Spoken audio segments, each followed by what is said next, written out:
I got that techno on my mind and I can't stop.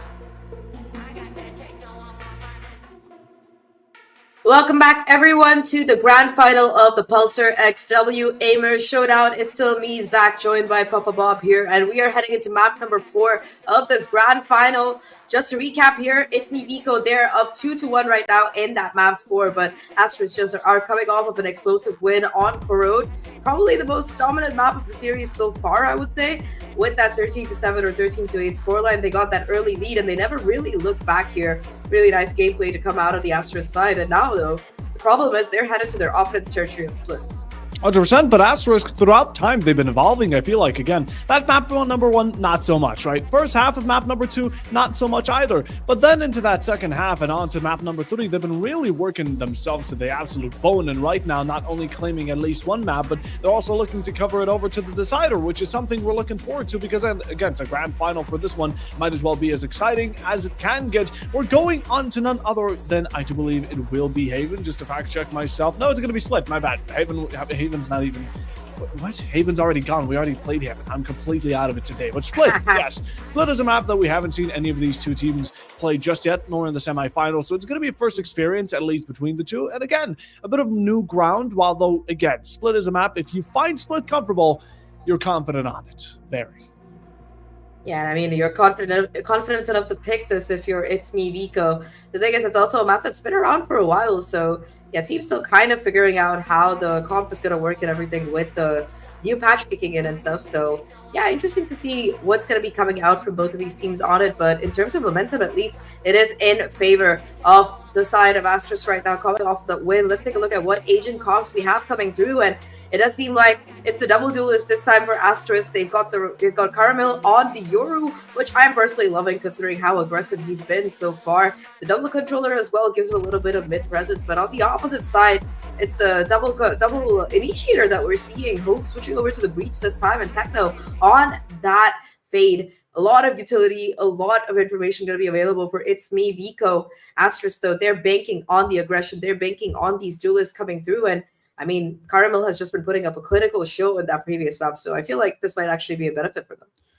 I'm actually really liking the double initiator, I'll be completely honest. MEViko have constantly been going off of these double duelists, and again, it has worked out for a certain amount of time. We will have to see how it ends up going for splits, but initiators on this map certainly do hold a special place in the map's heart, specifically because of how many corners you do have to end up taking care of. And again, I think the breach is a really good fit for it, and even the prowler on the fade, absolutely exceptional, even though you're having a player like Kibajun play on it, who's been, again, just anything beside bad. Kibajun has been proving to be a menace over and over again, be it on fade or not. I think he can always tap heads well. And now with the Ghost looking to do it once more, throws the C's, or we'll see how the Honks.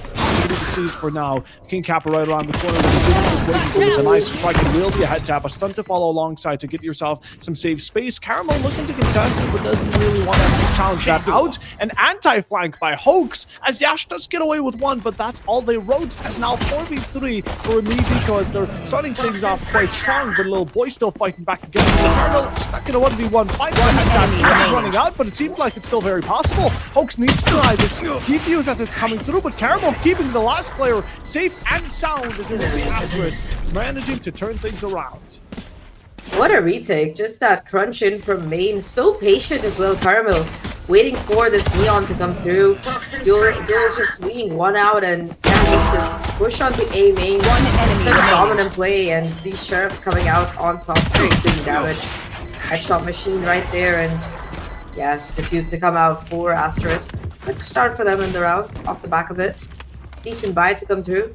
Papa, the only one to really invest on the opposite side. He got the Bucky in hand to try and find that opening kill, but ItsMeViko overall just going to be on the back foot when it comes to the economy. Looking to contest towards mid. You have the Marshall, or rather the Outlaw, ready to go. Caramel already finding that opening kill, and that's the Bucky, and your half armor taken down. You do have a bit of a stun there, but yeah, overall, it is just going to be these defenders playing for the sites.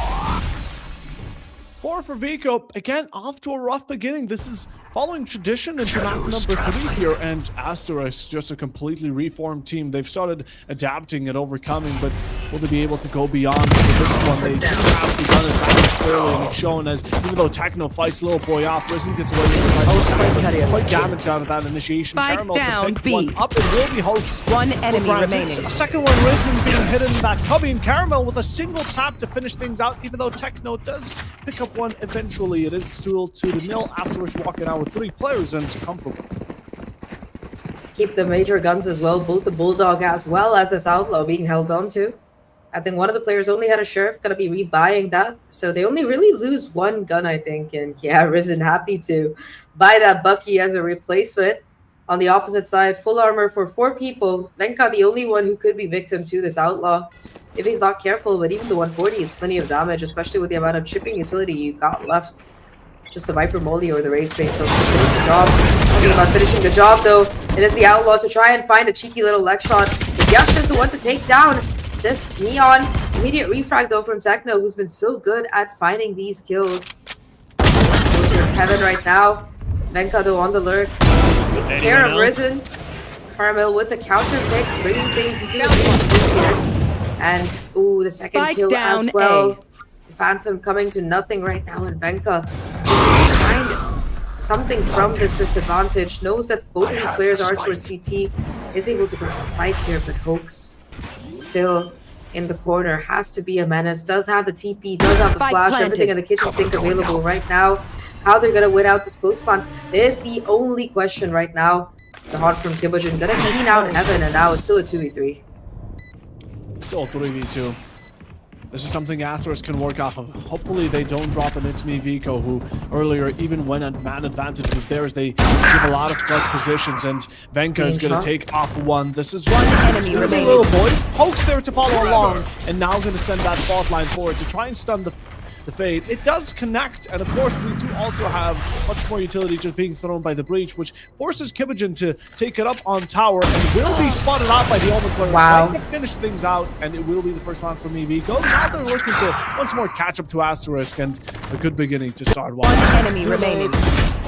They don't really want to lose 3 players, but it looked like you weren't even going to be able to win a round. So really nice crossfire play and patience to come out of Venka and Hoax there. Venka in particular with the 3K denying this final save as well. It's a very ballistic round to come out of him. That late lurk in mid converting into a 3K. And ItsMeViko still able to scrape together a buy in this particular one. No ultimates left for their side. Well, Asterisk, I mean, they've got Caramel's Dimensional Drift available for that replay, for that info. You're continuing to go in for these fast hit plays though, and Caramel with the op actually finds that first kill. It's definitely precision kill.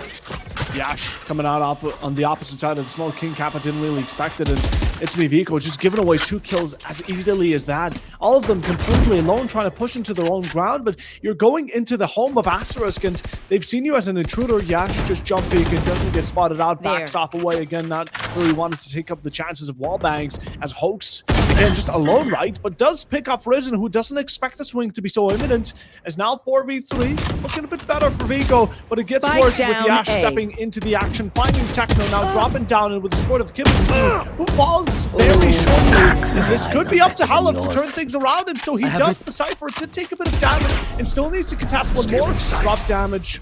Little boy does miss his shots, pulls out the paranoia, but Halef doesn't really care. With a spike in hand, goes instantly for the backside, trying to still set up this for his favor. Does put down a tripwire, which I think has gone spotted. Spike planted. Nonetheless, now in a 2v2 post. Once more for Vico. The player shorty there standing. should be good enough to claim its second mark. Yes, it does. And Asterisk now 2 against 1. Last one, Hoax. This is a player you want in a situation like that. As the flash sends it out, the shock will not be claiming it. Now the operator missing it. You only need 1 bullet, but you don't find it, and you're able to stall out for just long enough for the defuse to come through, and the last 2 players running away. Yeah, a great try there from the Cypher to be able to keep things close, but Asterisk, they're the ones to start running away with the momentum right now. A 3-1 lead. That operator from Caramel also finding that chip damage on that defuse denial. Thought it was an open plant, but just not in position for ItsMeViko to play off of, especially with where Hoax was in the end. A little bit of lucky there, but a nice try nevertheless. Now though, Dimensional Drifts and Operators still in the hands of Caramel. A lot of ults shaping up for this Asterisk side as well. So yeah, half by round, it's going to be very difficult for this attacking side to really find some value. At least the op's going to be spotted out, but here comes the rest of the team. Looking to go into side. Little boy going to be forced back here into CT. Oof, able to find that first kill. Sheriff not able to find that confrontation, and yeah, Little Boy just farming out these eco frags here. 1 by 1, they want to peek into it, and 1 by 1, happy to find the kills. Finally, Halef takes him down. The Dimensional Drift, though, it's just a little bit late for comfort, and off the back of it, Asterisk, they flood into the side, getting themselves to a 4-1 lead. Yeah, 4-1 lead. This is looking really good for Asterisk again. Vico having a bit of a bumpy road here going into map number 4. And again, Asterisk Even though it is barely 5 rounds that have passed us, in all honesty, I think the reverse sweep is still very possible, considering how they've kicked off this match, not only going into map number 3, but the 4th one as well here. They are showing anything besides that performance. So a couple of these shots again, Little Boy just able to find them. Even though Hero does return his, VIKO Last player still don't have standing. much of a chance. A couple of kills are dropped, but it's always these openings that go against them. Asterisk are so good to find the first 2 opening frags, and there's not much VIKO can do about They it. don't have a chance. It's a really good point. Just no response to come through.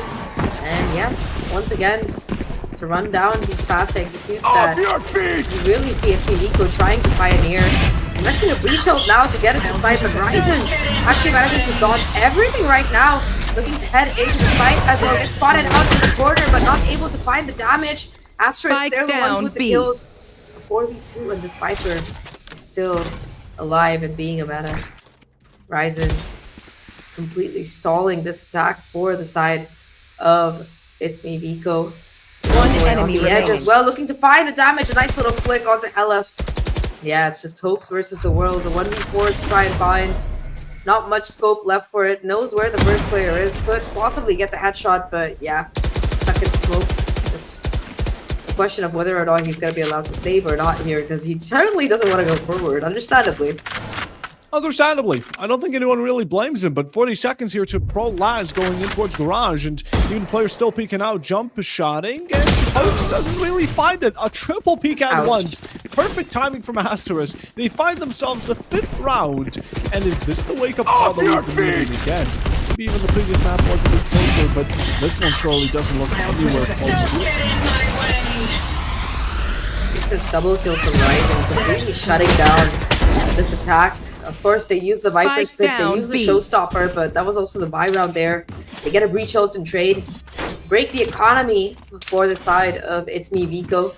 So yeah, definitely, we were asking whether they would whether Asterisk would be able to make that comeback on this map number 4. It certainly seems like they have. Starting things off with a huge 5-1 lead, possibility of a 6-1. If they're able to shut out their opponents here, seeing that they have the better weaponry.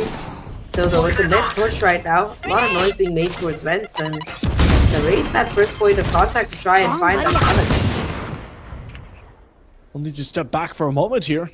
Give a bit of wiggle room here to ItsMeViko again. The Prowler here will be missing from Risen, but you're walking in with utility still in hand. Risen's able to find one. A clutch onto the second. King Kappa finally shuts that down, but the investment worthy of a single soul for the count of 2. Now once more, VIKO again, there was a small response, but look at it. Asterix are getting away with a double opening once more, and it's just a repetition of what the fault has been each round from up until now. Kibogen being attempted. It sets the players in a bit of One dash enemy line remaining. health, and all of a sudden it's left down to Hoax once more. It's a tale as old as time, and this breach can only so much. Bullets are out. The headshot is there, and Sweet Kibogen locks it down. dreams, asshole. 6-1 here. Asterisk are showing no mercy.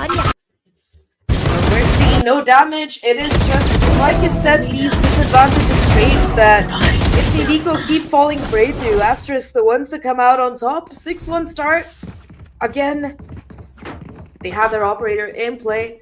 They also have the Fatals available for a possible retake, but this time the ultimate economy, it's in favor here for the side of ItsMeViko. 4 ultimates ready to go. In particular, that Neural Theft as well as the Nightfall from Techno could be useful in being able to get their way onto site, even have the Omen TP available if you want to use it from the shadows to maybe get some early info or go forward. A little bit more slower gameplay. Kibogen, the one to play aggressive right now, does have all of his fury available. Prowler actually going to connect, but it is going to be the ultimate here from the Neon to try and make it through.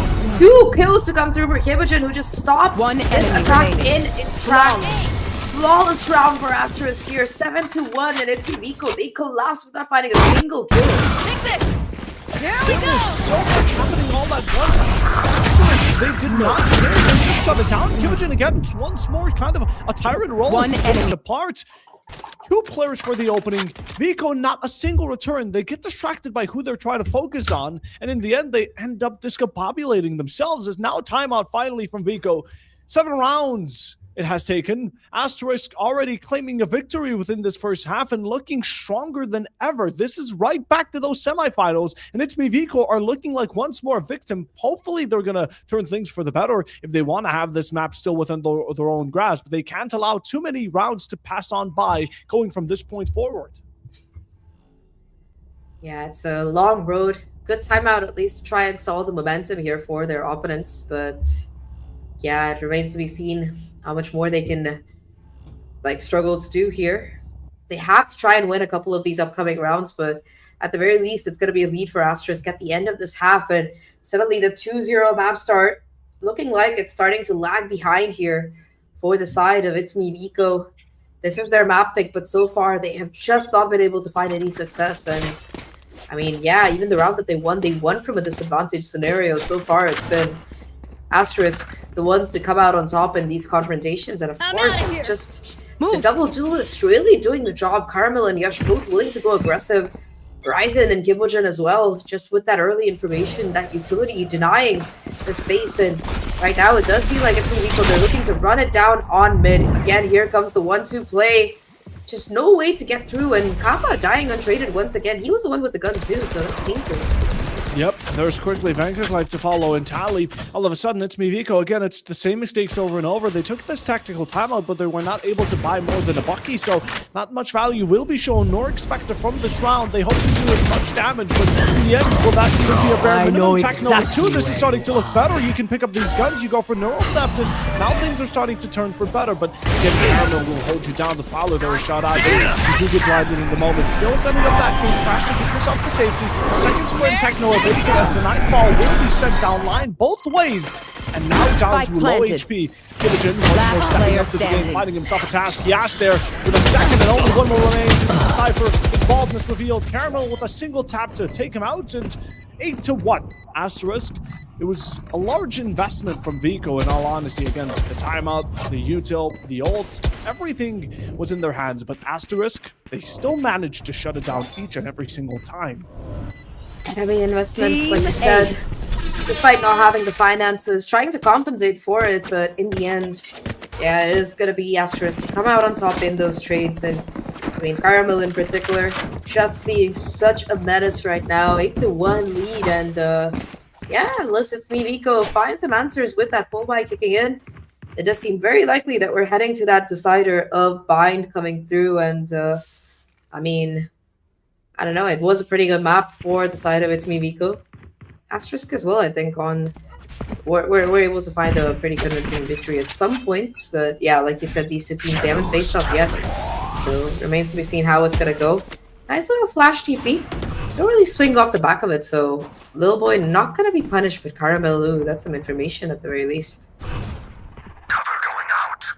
Well, Boy has been holding out the smoke, hoping that someone swings into him so he can find a freebie, but it doesn't happen so just trying to play the private game a bit more safe. Right now, still, though, the Prowler will spot a heal event. Will there be a push-up with it? No, the Cypher plays it a bit more safe as well. Again, ItsMeViko haven't been really thriving off of the spirit of safety.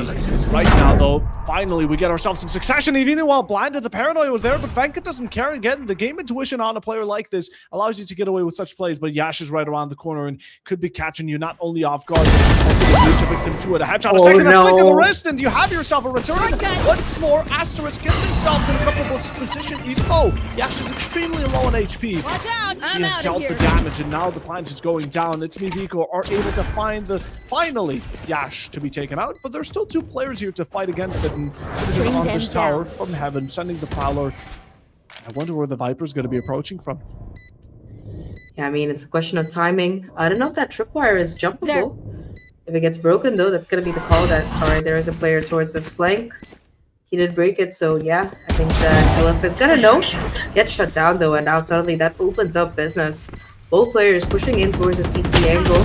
Has to try and find out the 1v1 and actually succeeds here. Gibogen gets taken down. It's all up to Techno here right now. Does have this available. Not going to be able to get onto the spike here, and Techno saves the round. Second for ItsMeViko. And Astra still with an overwhelming lead. They have courage. Overwhelming lead is a good way to put it. And ItsMeViko around after the tactical timeout. They end up securing one. Again, when it comes down to better guns, they can still manage to thrive off of it. And considering how Asterisk have been dominant this map, most of these rounds, ItsMeViko haven't been really able to buy into them comfortably. So, again, a lot of these losses do come from inequality between the two teams, but now they might be able to step up again, at least secure the 8-4 split, or hope the 9-3 curse comes in activation, because otherwise, I think map 5 is right around the corner again. Even though second half, we don't really know what's about to happen. Tekno pushing forward, again, damaged a bit by the Viper, but for now, doesn't want to get himself too deep. Very elevated angle. You have to get past this. So far, at least, though, they haven't been able to clear out this operator. Here comes the cage, enabling them to cross through. The problem here is going to be the timing, though. Beautiful little stun. Nice bit of micro util, but Caramel still able to get that kill and walk away. The distraction, enough chaos to let the rest of his team come through, but Kibujin and Caramel just punishing these over peaks right now. At least Last player standing. Gotta be able to get the spike down, but a 1v5 for Hopes. I mean, he's been incredible before, but just not something that's gonna be very easy to do. Yash finds that final kill and a flawless retake for Asterisk. Previous round for Viko, right, looking like a bit of a bright and shining light for them, as it has been distinguished going into this round, or rather just extinguished, a better way to put it. 9-2 now for Asterisk. They still have the availability of double digits, but going into this one, you know, not really much of a worry on the buy of Asterisk. Going over to the side of ItsMeViko, though, they do have to worry of how they spend their credits. Tekno could still get himself a better gun than the Classic. I assume that will be the situation, but overall, nothing more than 2 Sheriffs, a Spectre, a Vandal. It's looking rough going into this one, and even though Viko, again, they have pulled miracles when it comes down to these saves and equal rounds, Asterisk just clearly hold an overhand. Yeah, they are the ones to hold the cards for sure. Here comes that showstopper, though. Early opening attempt to be found, and Yash actually succeeds, taking down Hoax there. Huge kill with a breach shut down, and I mean, last round and a half. You really want to try to at least end on the 9-3, but yeah, just this Viper ult being so oppressive right now. Too good to push forward, and oh well, Tekno at least able to find the refrag and the gun, but still, it's the numbers in favor of Asterisk here. And Tekno took a decent chunk of damage too. Halef has to be able to get a kill in this corner. Get spotted out, but actually able to hit the headshot. So yeah, things looking a little bit more difficult. Caramel now with the operator. He's been such a difference maker on this map before. Spike Able to down spot A. the spike out to boot. So yeah, here comes the dimensional drift. That's going to be the first player spotted out. The second as well. They know exactly where he is, and he's actually going to come out with the operator. Very, very Spike planted. drastic play. One enemy remaining. Caramel in the corner, able to just spot out that last player. Oh no, they spotted him out here. And yes, jumping in with the shorty to get the 10th round on the board. Asterisk, man, what a dominant half coming in from them. What a dominant half. Again, this is a completely new showing, but we've been quite used to it ever since map number 3. And now it's up to ItsMeViko to kind of either similarly perform going into the second half, or, well, just kind of take the blame. This beginning from Yash, absolutely explosive again. It has been great, and it still sticks to the fact that Asterisk have been just bringing out all this aggression in the beginning of each and every round, while ItsMeViko, instead of trying to respond or punish it, have mostly been taking it and accepting it. Yeah, they haven't really been able to respond for sure. Not been the greatest time, but now with the side swap, hopefully they can show off a defense of their own. They do have that double initiator. They haven't been really able to find too much of an advantage off the back of it, unfortunately. So yeah, it could be a little bit better in terms of that at the very least. But now pistol round, new half, new me. Hopefully it's going to be Tekno just allowed on top in this confrontation. A bit of an overpeak though, and Carlo there for the punish. First blood already coming through here for Asterisk. Can they take the B side off the back of that? Sure, you get a little bit of info off the fake, but Benka, the ones to actually try and find these kills, the utility from Risen though is just too good. And it is going to be a 1v3 Cypher versus the... Spike planted. He's been incredible before, but the 1v3 might just be a little bit too much for him to bite and chew here as Asterisk get themselves to 11. 11-2, next round going good with a good eco, and ItsMeViko either going to have to accept overtime, or rather match point, not even overtime. Overtime still far away from home. ItsMeViko are in a rough spot, and again, being stuck here. Venka definitely showing off a fashionable shot, but that will not be able to move Last out. The player utility on standing. the enemy hand is just completely overwhelming. We head into this complete disparity. I mean, take a look at the side of Asterisk here with a Vandal, a Guardian, an Outlaw, 2 Spectres up against the Bucky that King Kappa's hoping to make work, but we've seen how that's worked out in the past. Unless if it's a judge, there hasn't been too many results, but Venka with the Sheriff can deal some damage, takes out Karamil, doesn't feel the need to push forward and maybe get the upgrade on the gun. Mid-contested by Yash, and Techno now, as again, Viko have found themselves an advantage over one player, doesn't really want to play the aggressive role anymore. Be the difference maker. And yeah, I mean, it looks like they want to try to go in for the re-explore here. Techno still locking down mid. But whether they go in for the re-peak or not, just gonna clear out this mid vents again, making sure that nobody sneaks up. And it seems like the rest of them want to go in for this A execute. That's where the Bucky is. That's where the Sheriff is as well. And there's some Cypher too as well. The boot. Oh, but it's Ryzen. Beautiful kill there with the Guardian. Caliph doing their best to make it through here.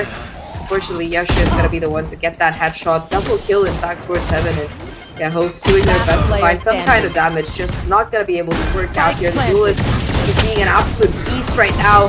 4K for Yash and match point here for Asterisk. 1 round away from a map number 5 and a decider. What a comeback.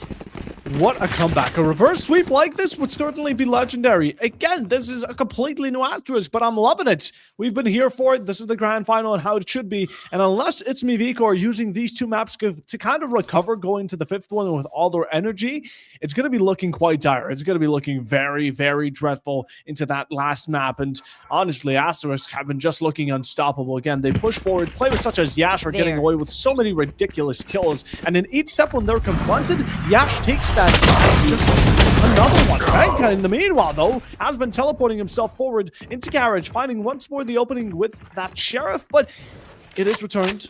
This time around, ItsMeViko will need another if they want to find that skip on that step on the scale. Teleport forward, power sense, nades are there, and he will not be able to escape Yash, nor imminent death as a second one somehow through the smoke. ItsMeViko might have already been set down to dust. Plans going down if it's not already bad enough. Spike planted. Kibogen, the rest of his squad looking to kind of shut down whatever remains here from ItsMeViko. They have the Cypher and the Neon to rely on. It's a 4v2 situation. We haven't seen a positive outcome in the past 14 rounds from it. It's a Sheriff and whatever the Neon has. So the odds are as low as they get. Chunked on King Kappa. Maybe it's still possible. I take my words back. Caramel will quickly shut that down. A showstopper around the corner as Helif has given up. Looking and Sarah doing well. 13-2. That will be regulation victory. And Asterisk, I don't know what happened between map 2 and 3, but this is a whole new level. Yeah, definitely a pretty dominant victory there. Nice try there towards the end, but definitely dominance coming in from the side of Asterisk to bring us to that decider, map number 5 of Bind coming up here. And I mean, what a showing it was from ItsMeViko on that side. They just completely were losing players left and right, and Asterisk were the ones to find advantage after advantage, whether it was attack or defense, ending things off in style with the showstopper. But yeah, overall, it was definitely a map that it seemed like from beginning to end, it was being shaped here by Asterisk. Caramel just such a menace as soon as he got his hands on that operator, consistently being able to shut down so many of these side lanes. And yeah, I mean, it just seemed like there was no round. You just see some individual heroics coming in from Venka, who I think got a 3K in both of the rounds that they won. But aside from that, it was just very clean teamwork coming in from Asterisk. Their retakes were perfect. Their opening fights were good. They had their protocols in place. And yeah, Asterisk just looks so confident.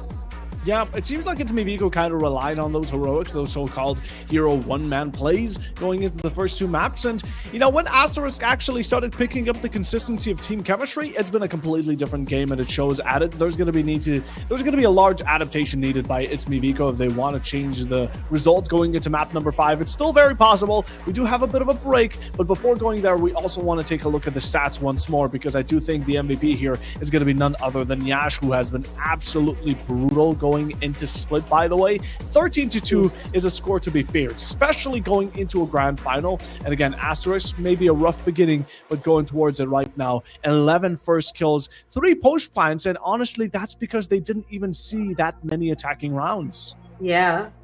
They barely played like four rounds or 3 rounds. So yeah, 3 out of 3 for them so far in the post plants, but yeah, a little bit more difficult for ItsMeViko. Just a sign as to how good the retakes were from Asterisk. They get that early advantage and then they put that towards the retake and they get it done.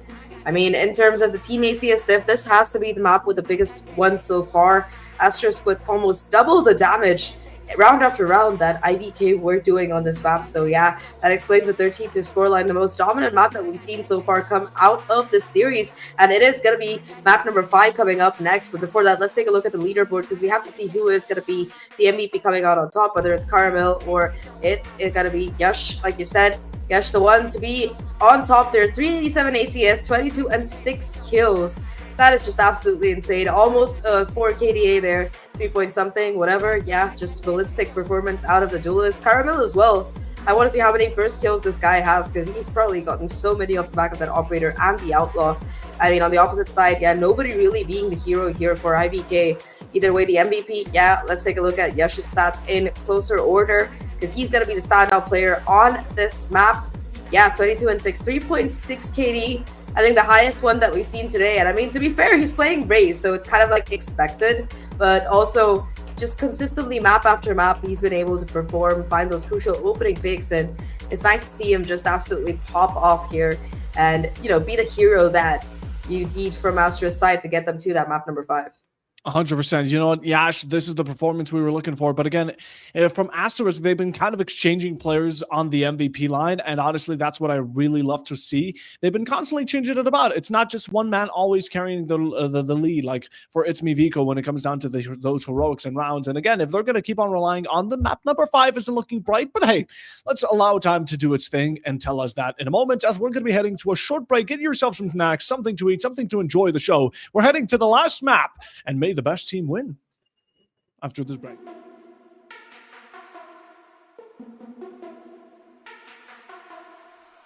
I got that techno on my mind and I can't stop. I got that techno on my mind and I can't stop. I got that techno on my mind and I can't stop. I got that techno on my mind and I can't stop. I got that techno on my mind and I can't stop. I got that techno on my mind and I can't stop. I got that techno on my mind and I can't stop. I got